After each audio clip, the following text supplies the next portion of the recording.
Ayan, sa tagal po ng pagtatago ni Orly Gutesa mga bossing, nako, mukhang eto na po yung sagot. Ang tagal nating hinahanap, eh. Si Chavit Singson lang pala ang makakapagsabi. Oh, nakita na po ni Chavit Singson, mga boss chief Pamoser, si Orly Gutesa. Pakinggan niyo po. Tago umano ni dating House Speaker Martin Romualdez ang surprise flood control witness na si Orly Gutesa. Yan ang agenda report ni Hannah T.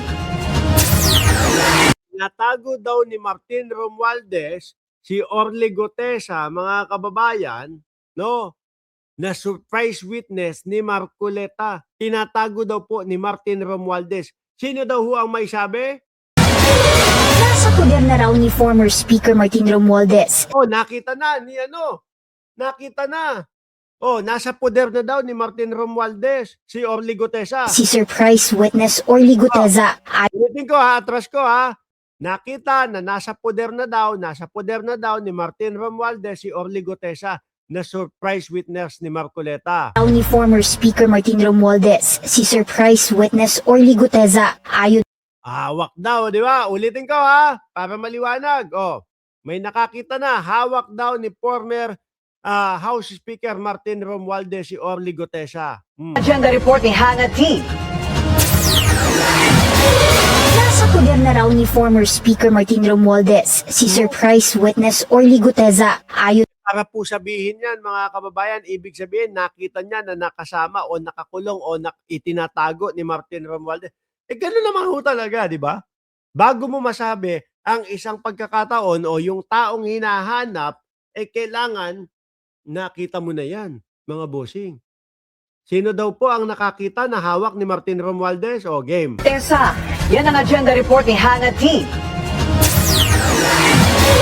Nasa poder na raw ni former Speaker Martin Romualdez. Si surprise witness Orly Gutesa. Ayon yan kay former Ilocos Sur Governor Chavit Singson. Inuuli na, binaliktad na. Sandali!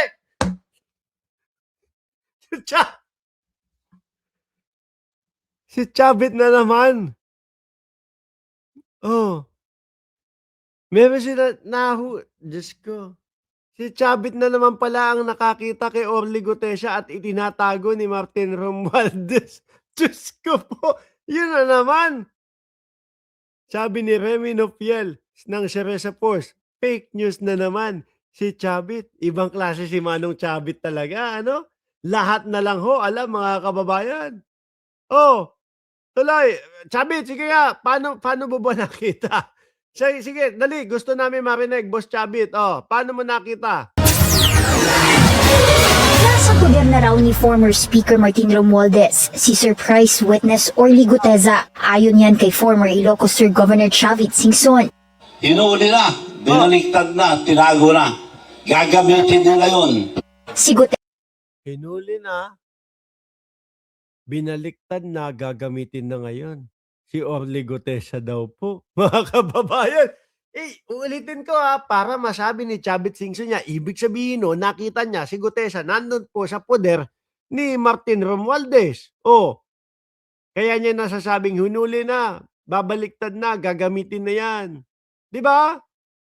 Pero, sandali lang ho mga kababayan. Sa umpisa pa lang po nung Senate Blue Ribbon Committee, nakikita naman po natin mga Boss Chief Amoser na habang nagbabasa si Orly Gutesa nung kanyang salaysay, halata naman po na hindi siya yung gumawa nung salaysay na yun, di ba? ay biglaang lumitaw sa isang Senate Blue Ribbon Committee hearing na dating security consultant umano ni Ako Bicol Party List Representative Zaldi Co at idinetalye ang limpak-limpak na cash deliveries umano sa bahay ni Co. Bakit hindi na kaya nag-video ulit si Zaldi Co?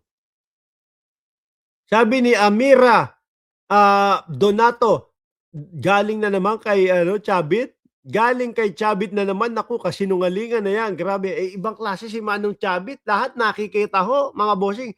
Ultimo, si Orly Gutesa, nakita, nasa poder ni Martin Romualdez.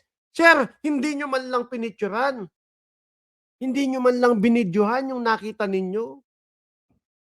Kasi kapag kaganyan, ay wala. Laway-laway na naman yan. 'Di ba sabi ni Chi, ng Cereza Post, "Tsismosa ang tandang bruha." Yan talaga ang iisipin ng kababayan natin. At maging kay dating House Speaker Romualdez, basura ang tawag sa higit kumulang 48 million pesos na nasa bawat maleta. Sa katotohanan ng lahat ay nilagdaan ko ang salaysay na ito ay kusang loob at walang anumang pamimilit at bunsod lamang na Konsensya. rin matulungan ang ating bansa. Matapos ang Yun daw. Pero doon sa kanyang salaysay, kailangan niya ng witness protection program. Doon naman sa physical na sarili niya o katauhan niya, hindi naman daw kailangan. Ano ba talaga? Orly Gutesa. explosive allegation ni Guteza, tila nawala siyang parang bula at sa gitna ng mga ito, inihatol ng isang Manila court na falsified daw ang salaysay niya. Yan ay dahil peke umano ang pirma ng Uy, ibalik nyo ibalik nyo kay Manong Chabit yung balita. Gusto namin marinig pa si Chabit. notary lawyer sa kanyang affidavit na si Pechi Rose Espera. Bagamat hindi idinatalya ni Singson ang exact location ni Guteza, nakatago na raw ito kay Romualdez. At Ayan mga banat ni no? Ito po yung mga banat ni Chabit Singson, mga kababayan. Biruin mo. Alam na alam lahat, Hindi, kailangan po kasing isalba ni Chabit Singson yung kanyang sarili. Ikaw ba naman yung masabihan, eto na, malapit na maaresto yung mga sabit dito. Talagang kahit 3:00, 4:00 na madaling araw, magpapatawag ka ng mga press conference para mahimok mo yung taong bayan. Para mahimok yung taong bayan, na pumanig sa'yo. Tanggalin si Pangulong Bongbong Marcos, di ba? plano raw siyang gamitin oras na masampahan siya ng kaso sa ombudsman. Pero walang kwenta ang ombudsman dahil gano'n na rin.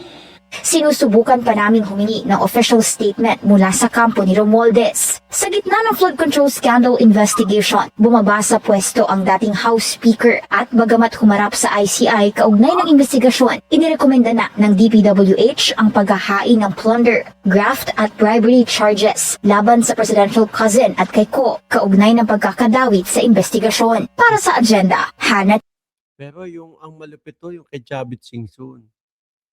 Sabi ni Amira Donato, yang si Orly Gutesa, dating bodyguard ni Sara. Saltik, sinuhulan niya ni Sara Saltik para sa perang manira.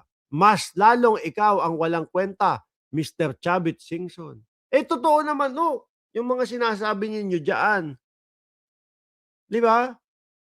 Kasi talagang gusto na lang i-save ni Manong Chavit yung kanyang sarili, mga bossing.